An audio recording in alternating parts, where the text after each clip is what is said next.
функцийн уламжлал. За бид тэр depot xg/x гэсэн хоёр функц өгсөн байгийг.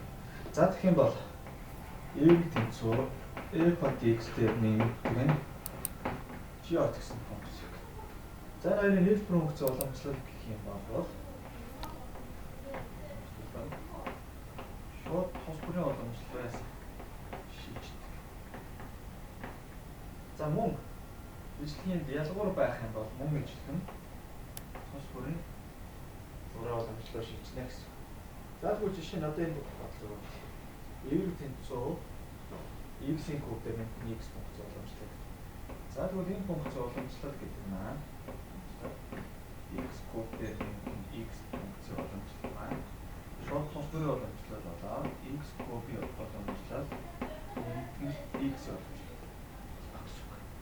За бид нар бол өмнө нь y-ийг тэнцүү x-ийн n зэрэг функц уламжлалыг зэмний уламжлал болохоор n-ийг гүйцэтгэх нь x-ийн n-ээс асах нь 1 байсан.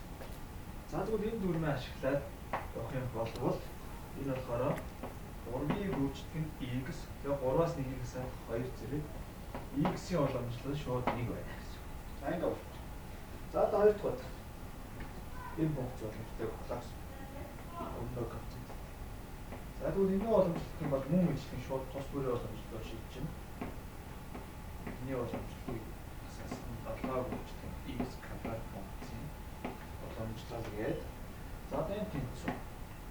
Энэ уламжлал гэдэг маань 6-аар гүйцэтгэх нь 2-ыг 3-аар очихно.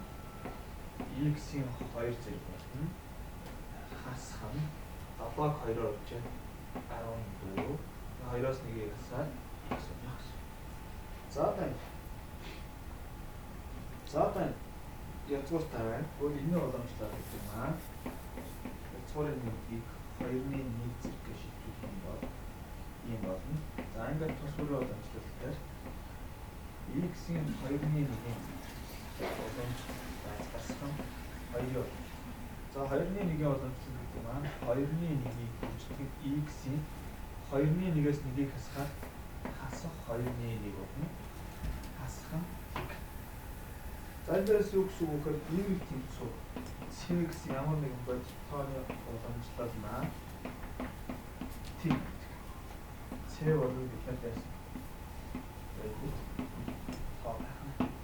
За тэгвэл бодит тооны уламжлал маань t байна.